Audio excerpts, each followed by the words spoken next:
Lakeland Public Television's Common Ground is brought to you by the Minnesota Arts and Cultural Heritage Fund. Production funding for Common Ground is made possible by the Minnesota Arts and Cultural Heritage Fund. Hi, and welcome to this week's edition of Common Ground. I'm your host, Ashley Hall. Common Ground is a new weekly series that highlights northern and central Minnesota culture. Each week, we'll explore the unique people, places, and events that are an important part of our region. Each week, Common Ground videographers, editors, and myself will take viewers on a journey of exploration into the worlds of art, history, and culture. This week, we'll explore how one guild has woven their way through the past 20 years. You'll learn about a Swedish tradition that's passed down to younger generations each year. And we join one of the many classes held at the Headwaters School of Music and Art.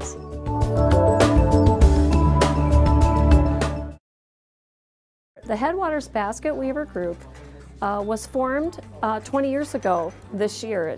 In the fall, some gals got together who were interested in basket weaving, and they just had informal meetings and each brought stuff and they tried to make baskets and figured out how to do it. And then in January, it formed as a formal nonprofit group. And so this year, for our 20th anniversary, what we're doing each month, we always hold a monthly meeting, and then we have a class to learn something new, or somebody maybe made a basket everybody likes, so they'd like to make the same one. And each month now we're going to be remaking baskets that were woven the first 2-3 years of the group. So the one we're weaving today is a fruit market basket that was woven in the first year of the group. So it's kind of fun to go back and try some of the older patterns. Today we're weaving with rattan reed, and this comes from the rattan tree in Southeast Asia. This has been processed, so the bark has been cut off and then it's been cut into the widths, and like this is round reed. It also comes in a flat variety. This is seagrass. It's just a type of grass that they've braided together to create this braid. So it's like dried grass, and then they wet it and twist it into like a cord. I've already started my base. This is a round reed technique, and looks like a spider right now, or a sun.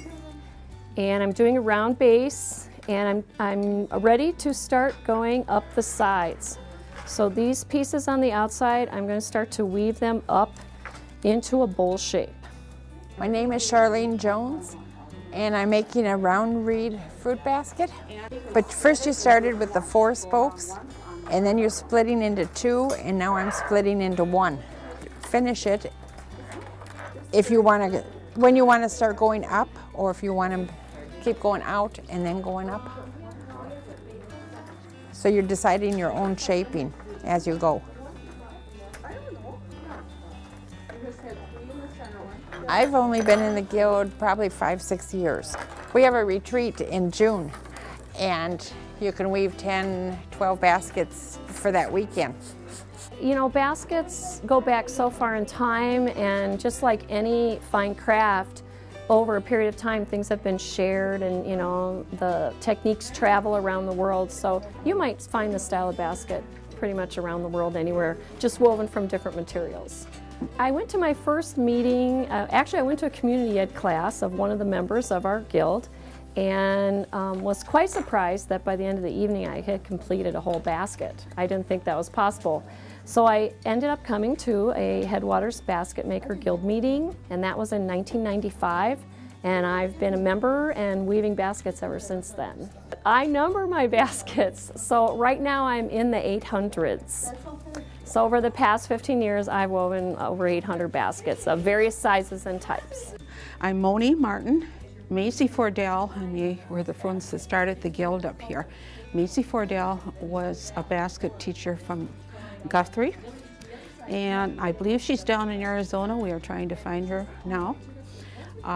She was teaching a class in Boston, and I had a friend that wanted to take this class so bad, and she didn't want to go alone. So she talked me into it. This friend has never done a basket again, and I got caught. And I have been teaching and doing baskets for going on 25 years. I like to work with the native grasses and the birch bark. The birch bark, we have to take it from the trees in June. That's when the sap is really going, so you will be able to pull the birch bark apart. Otherwise, you will not be able to. It will not be released. It will come off in pieces, and you can split them into quite a few layers. And we just want to take a little bit of off so you don't kill the tree. Or if you have a logger up here that is going to be logging, and he knows that you're interested, he will let you go out there and peel these trees. These are little ornaments I just did for the Christmas tree. So when we do things like this with the natural, we try to use all natural things. Another thing that I've just started working with is sweetgrass. It has a very sweet smell to it, and it has kind of a vanilla aroma to it. You'll be able to tell when you're working with it. This again should be harvested in June before it starts to seed. This is native, one from around here, and it's usually sold in braids like this. You would open up the braid and we would do it into what we call the coil basket. This is a cedar basket, done all in cedar. It's mainly white cedar. There's a yellow cedar that you'll see that's mixed in here. And then this here is kind of like a cherry wood. This one I think is cherry. Sometimes we use apple. The blue that's in here is a dyed bear grass. And that grows out west. I don't know if we have it around here. But this is bear grass. It has a sharp edge to it, but this has been dyed. And this is usually taken off when they're logging because it does kill the tree when you do the cedar. And another one that I've been doing a lot of is the antler, and I bought one of those along today because the antlers are so popular up here. They can be used as handles. This can be sitting. We drill right into the antler. That is our base. And we do what we call a rib basket. There are different types of baskets. This is a type of a rib where we put the ribs going into them and then they're woven. First, you get an antler that you like, and then you decide, well, how does this antler going to look? Am I going to have it sitting down? Is it going to be the top handle? And you study it for a while, and then you decide where your holes are going to be, and you're going to have to drill them. It is not the easiest to do. Antler has a real hard surface on the outside.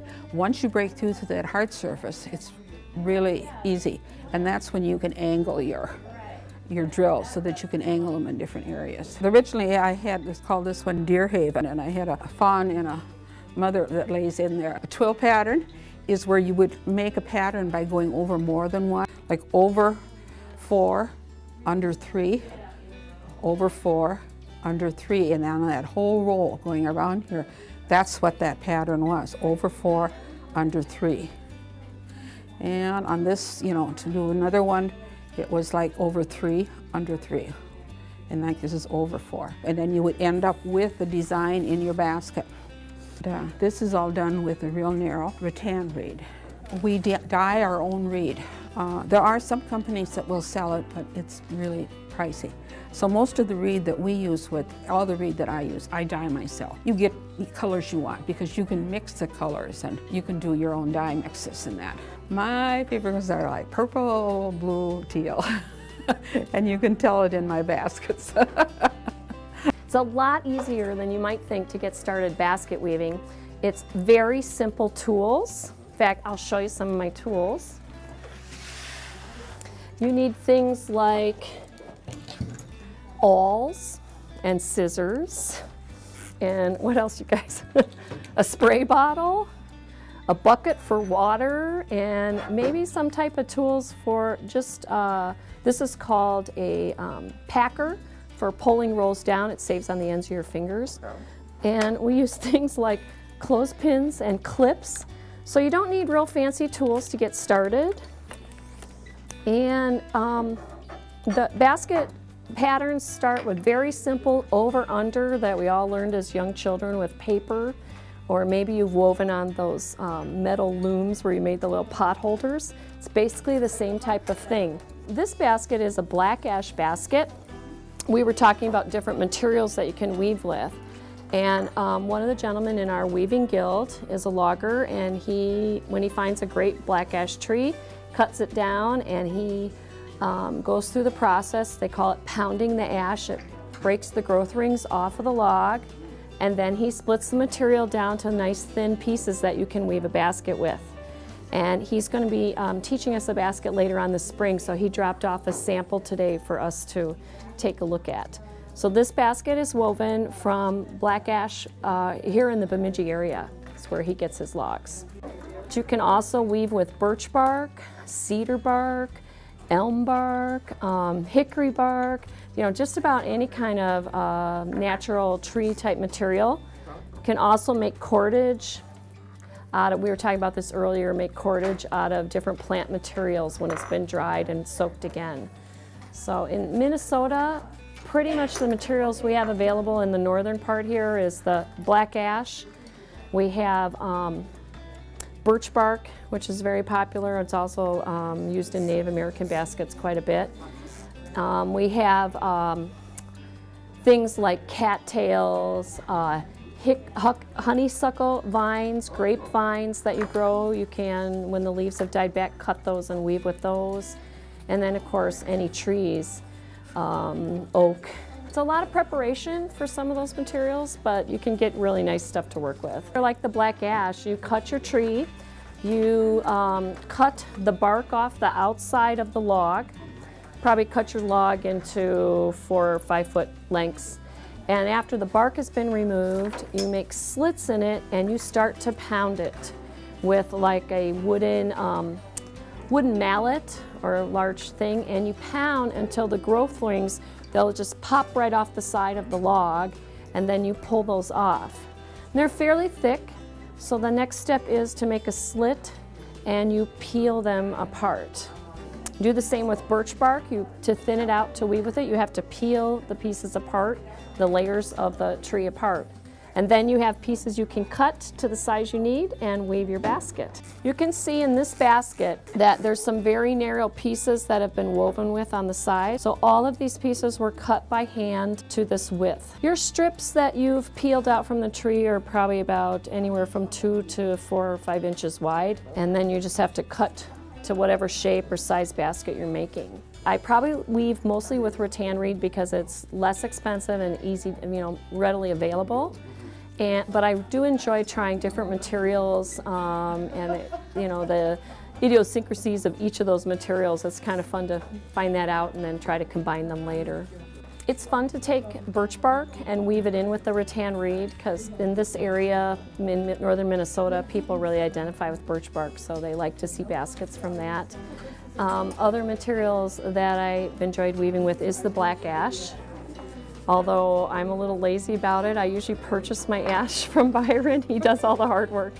Although we've all had a chance to pound a log, so we know where it's coming from. There's just a lot of things available, so it's just that maybe that's what makes it so fun and creative, is everybody can choose the type of materials they like to work with. The goal of this group is to just share and come together to weave. And we do hold an annual workshop. We send out newsletters, and we're always inviting new members to come who are interested in learning about basket weaving. A number of us travel around Minnesota, and actually one of our members is out on the East Coast this weekend attending workshops where we can learn new techniques and new styles and patterns of baskets. So for 20 years it's been going on, and it continues. And one thing I find myself about basket weaving, when I'm at home by myself, when I start to sit down and weave, I feel like I need to talk to somebody. It's just something that's fun to do with a group. And I notice that when I'm working by myself, I kind of miss that companionship of the other weavers around you to share with. So I think that's maybe why this group has lasted so long. I think that our guild has lasted 20 years is because it is social, and we have so many other activities besides just meeting and weaving. We have retreats. We've just done a trip down to the cities for a basket bingo, and helping out some of our members too if they need help. That's what we've done. It's a nice close-knit group. They're sure welcome to join us. We meet the third Saturday of the month. Our membership is only $12 a year. There's a newsletter. We make a basket each time we meet. And we have lots of good food because sometimes we have potluck. It looks like it's hard, but as I say, if you take it step by step, you'll be surprised. You'll be able to do it. You'll have a basket. Yep. And that's nice and squishy still, huh? Yeah. This one we'll leave in here until you're ready to go. In fact, you peel out the plastic from underneath. Just pull it back towards this way, underneath. It's just a fun class for kids, and they can use their imaginations to explore their creativity, and it's a good outlet for that. It's open to the public, anybody. Right now we just have children's classes, but we're hopefully getting some wheels, and we'll be doing wheel classes. This one is actually just kind of on loan, but we're hoping to get like 3 or 4 more maybe. 2 to 4. We'll see what the grant does if we get it. I pretty much just leave it open-ended, and I show them a few techniques each time we come, and usually more just the first couple times they're here, and then as they're working I'll give them little hints and as needed. But there's a lot of simple things that can be done many different ways, and you know, you can make several projects out of just a couple techniques, you know, so. Ways you can help yourself. Is that enough? Okay. Kind of a simple project I have kids do.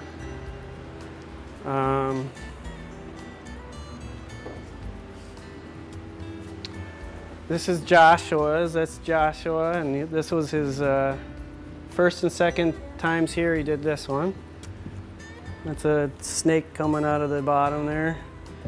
And so to do that, I just have him make a bunch of coils. We'll get to you real quick, okay? Make a bunch of coils, you know, like that, and you know, make kind of a pile. Okay, make kind of a pile of coils, and I always tell them kind of do like a rocking chair, just kind of push as you're going out, push down, and roll with it, and when you're coming back, just ease up and glide them back, and you get nice round ones every time that way. Let's see, so you make a pile of those. Once you got those all made up, then you can, you know, if you want to shape some stuff beforehand, you can, or you can just put them on as you go, and I just have them fill up the whole, you know, bowl, and then just kind of pinch and smush back and forth crossways across the coils, and don't pick it up and move it like that. But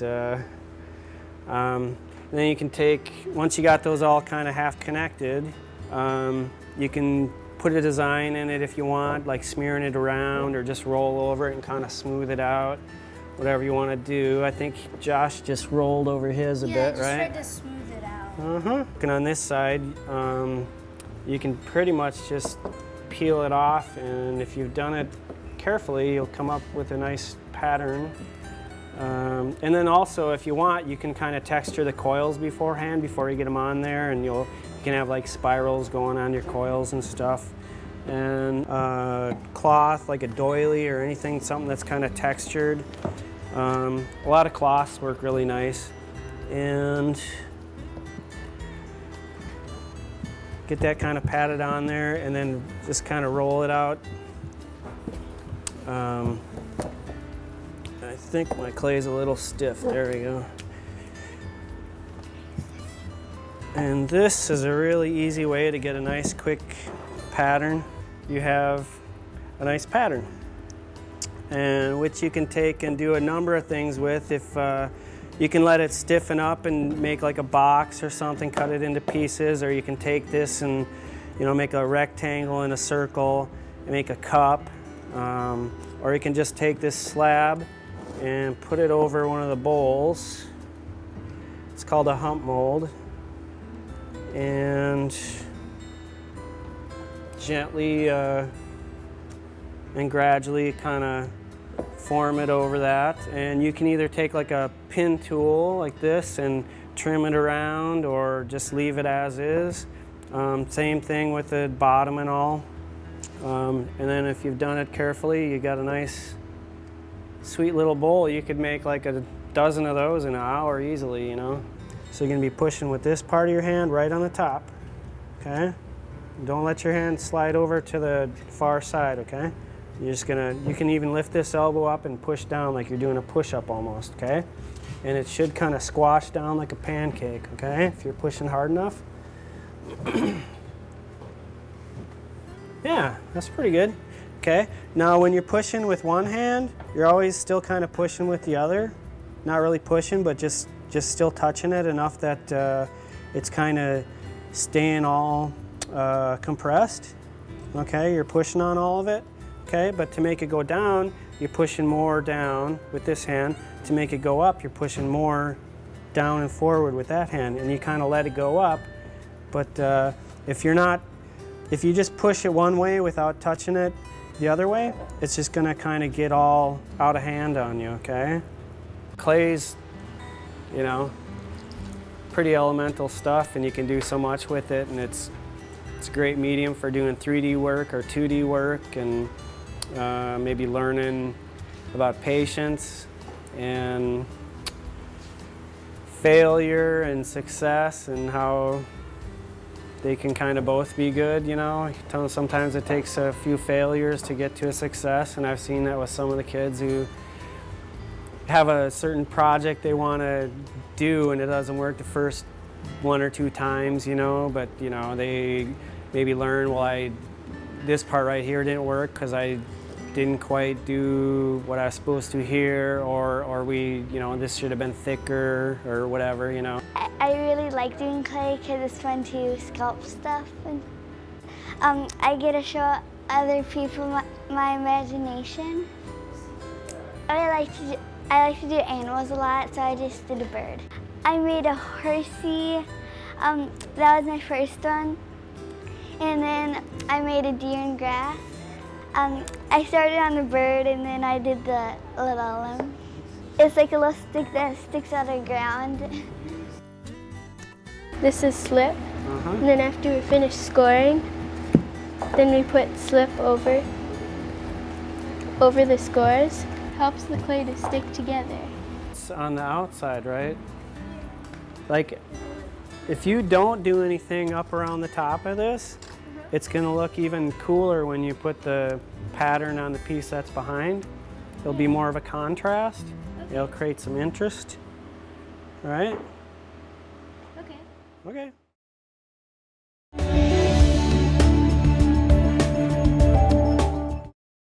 The story of Sankta Lucia begins in the 3rd century, when Lucia was born into a wealthy family on the island of Sicily. Her name means light, and during her short life, she shared the light of Christ with those around her. She lived during the persecution of Christians by the Roman Emperor Diocletian. Lucia traveled through the catacombs, bringing food and supplies to the poor hidden there. Because her hands were full of food, she tied torches to her head to light the way. This expression of her faith angered her husband-to-be, and he turned her over to the Roman authorities. She was blinded and put to death.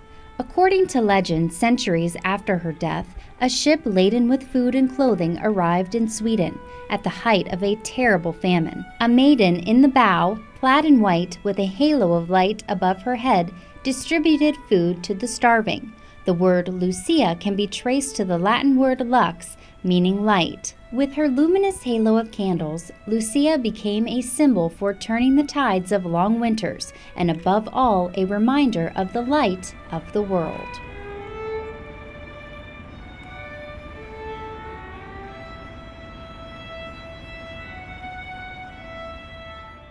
The Lucia Festival in Sweden is celebrated on December 13th in the midst of winter's darkness.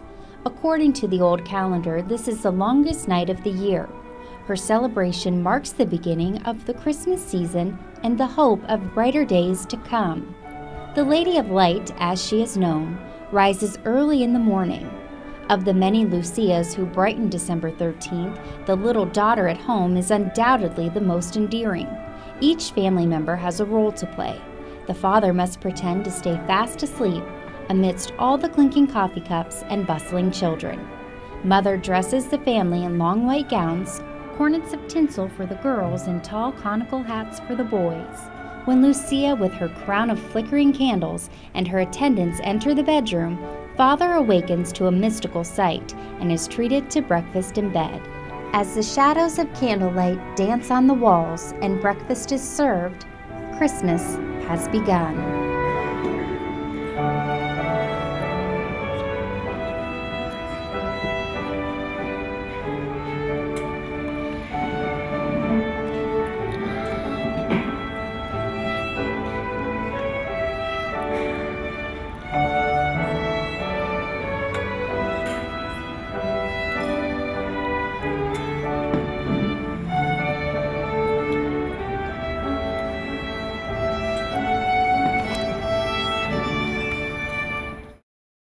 We hope you enjoyed tonight's show. Thank you so much for joining us, and we hope to see you next week right here on Common Ground.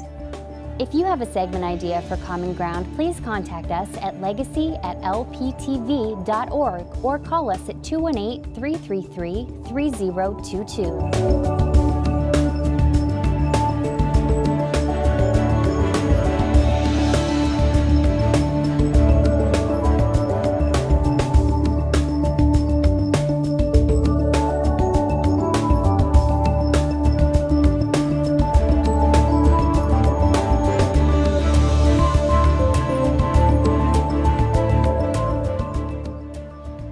Individual segments or copies of Common Ground, please call 218-333-3020. Production funding for Common Ground is made possible by the Minnesota Arts and Cultural Heritage Fund.